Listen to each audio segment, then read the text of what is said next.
Terjawab sudah kenapa Menteri Pendidikan Tinggi, Sains dan Teknologi, Menteri Dikti Saintek, Satrio Sumantri Brojonegoro didemo pegawai. Ini alasannya. Baru menjabat 100 hari atau sekitar 3 bulan, Satrio Sumantri Brojonegoro didemo pegawai Kementerian Pendidikan Tinggi, Sains dan Teknologi. Diberitakan sebelumnya, puluhan pegawai Kemendikti-Saintek menggelar aksi demonstrasi mengecam dugaan pemecatan pegawai kementerian di depan kantor Kemendikti-Saintek, Senayan, Jakarta, Senin 20 Januari 2025. Diketahui, Presiden Prabowo Subianto mengumumkan Satrio Sumantri Brojonegoro menjadi Menteri Pendidikan Tinggi, Sains, dan Teknologi di Kabinet Merah Putih sejak 20 Oktober 2024. Dalam aksi tersebut, para pegawai menggunakan pakaian berwarna hitam dan membentangkan spanduk protes Mendikti Saintek Satrio Sumantri Brojonegoro.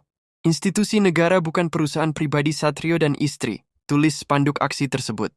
Ketua Paguyuban Pegawai Ditjen Dikti Suwitno mengatakan selama ini prosedur mutasi jabatan di Kemendikti Saintek dilakukan secara tidak sesuai prosedur. Salah satu puncak dari kekecewaan pegawai Kemendikti Saintek adalah pemecatan salah satu pegawai di bagian rumah tangga Kemendikti Saintek. Suwitno mengatakan seharusnya proses pendisiplinan pegawai dilakukan secara prosedural.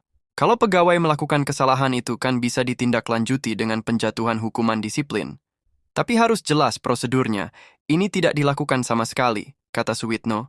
Masa yang terdiri pegawai ASN, Ditjen Dikti, Kementerian Pendidikan Tinggi, Sains dan Teknologi, Kemdikti Saintek, menggelar aksi damai di depan kantor Kemdikti Saintek, Jakarta, Senin 20 Januari pagi. Aksi ini menuntut keadilan bagi salah satu pegawai yang Kemdikti Saintek bernama Neni Herlina, yang diberhentikan secara sepihak beberapa waktu lalu. Neni Herlina, pegawai Kemendikti Saintek yang dipecat oleh Satrio menceritakan jika pemecatannya itu dilakukan secara tidak etis. Pemecatan tersebut, kata Neni, diduga akibat persoalan pergantian meja kerja di ruangan Satrio. Saya sih sepertinya sudah ditandain ketika pertama kali masalah meja itu. Meja itu ada di ruang beliau, sebenarnya minta ganti saja. Sejak itu saya dipanggil. Dibilang, kamu sekali lagi melakukan kesalahan, saya pecat kamu, ungkap Neni. Dirinya mengungkapkan permintaan pergantian meja itu datang dari istri Satrio. Permintaan itu, kata Neni, disampaikan saat Satrio resmi dilantik sebagai Mendikti Saintek. Waktu itu, permintaan mengganti meja itu dari istrinya, karena waktu itu ke kantor, habis pelantikan beres-beres, tutur Neni. Neni mengaku dimarahi oleh Satrio perihal penggantian meja tersebut. Bahkan Neni mengungkapkan Satrio memintanya pindah ke Kementerian Pendidikan Dasar dan Menengah, Kemendikdasmen. Pemecatan itu, kata Neni, bahkan diungkapkan oleh Satrio di depan para staf Kemendikti Saintek dan magang. Dirinya berharap aksi dari Paguyuban Pegawai Dikti hari ini dapat mencegah kasus serupa yang terjadi kembali ke pegawai lain. Saya tidak ingin kejadian ini berulang terjadi, jadi teman-teman saya itu bekerja dalam mencekam ketakutan.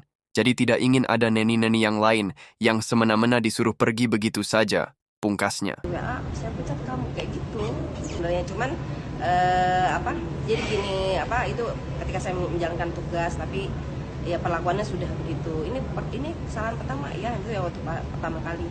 Nanti kalau diulang lagi saya pecat kamu. Dari pertama tuh udah begitu gitu. Dari pertama tuh udah gitu. Ya udah, akhirnya saya dilungguin sama Pak Sekjen, nggak usah nongol lah gitu. Akhirnya ada banyak kejadian yang namanya ngurusin rumah tanggaan kan ribet ya, banyak hal gitu. Jadi akhirnya sudah teman-teman saja yang melaksanakan, saya disuruh ngumpet lah istilahnya.